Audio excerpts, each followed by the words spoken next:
ਸਬਰ ਦੀਆਂ ਦੋ ਸੂਰਤਾਂ ਨੇ, ਜੋ ਪਸੰਦ ਨਾ ਹੋਏ ਉਹਨੂੰ ਬਰਦਾਸ਼ਤ ਕਰੋ ਜਾਂ ਜੋ ਪਸੰਦ ਹੋਏ ਉਸ ਦਾ ਇੰਤਜ਼ਾਰ ਕਰੋ। ਜਦੋਂ ਕੋਈ ਦੋਸਤ ਤੁਹਾਨੂੰ ਆਪਣਾ ਕੋਈ ਰਾਜ਼ ਦੱਸੇ ਤੇ ਸਮਝ ਲਿਓ ਕਿ ਉਹ ਆਪਣੀ ਇੱਜ਼ਤ ਤੁਹਾਨੂੰ ਅਮਾਨਤ ਦੇ ਰਿਹਾ ਹੈ ਤੇ ਇਸ ਅਮਾਨਤ ਵਿੱਚ ਕਦੀ ਵੀ ਖਿਆਨਤ ਨਾ ਕਰਿਓ।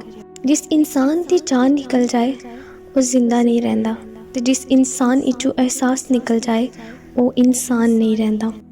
ਜੇ ਤੁਸੀਂ ਕਿਸੇ ਨਾਲ ਭਲਾਈ ਕਰੋ ਤੇ ਤੁਹਾਨੂੰ ਉਹਦਾ ਬਦਲਾ ਬੁਰਾਈ ਦੀ ਸੂਰਤ ਵਿੱਚ ਮਿਲੇ ਤੇ ਸਮਝ ਲਓ ਕਿ ਤੁਹਾਡੀ ਨੇਕੀ ਕਬੂਲ ਹੋ ਗਈ ਹੈ। ਹਮੇਸ਼ਾ ਉਸ ਸ਼ਖਸ ਨੂੰ ਚੁਣੋ ਜਿਹੜਾ ਤੁਹਾਨੂੰ ਇੱਜ਼ਤ ਦੇ, ਕਿਉਂਕਿ ਇੱਜ਼ਤ ਮੁਹੱਬਤ ਤੋਂ ਕਈ ਗੁਣਾ ਜ਼ਿਆਦਾ ਖਾਸ ਹੁੰਦੀ ਹੈ।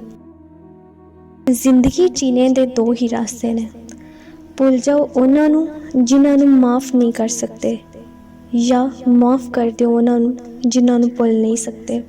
ਦੁਨੀਆ 'ਤੇ ਹਜ਼ਾਰ ਰਿਸ਼ਤੇ ਬਣਾਓ, ਲੇਕਿਨ ਇੱਕ ਐਸਾ ਰਿਸ਼ਤਾ ਬਣਾਓ ਜਦੋਂ ਹਜ਼ਾਰਾਂ ਲੋਕ ਤੁਹਾਡੇ ਖਿਲਾਫ ਹੋਣ ਤੇ ਉਹ ਇੱਕ ਤੁਹਾਡੇ ਨਾਲ ਹੋਵੇ।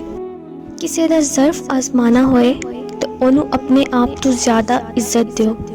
ਅਗਰ ਉਹ ਆਲਾ ਜ਼ਰਫ ਹੋਏਗਾ ਤਾਂ ਤੁਹਾਨੂੰ ਇੱਜ਼ਤ ਦੇਗਾ ਤੇ ਅਗਰ ਉਹ ਕਮ ਜ਼ਰਫ ਹੋਏਗਾ ਤਾਂ ਆਪਣੇ ਆਪ ਨੂੰ ਆਲਾ ਸਮਝੇਗਾ।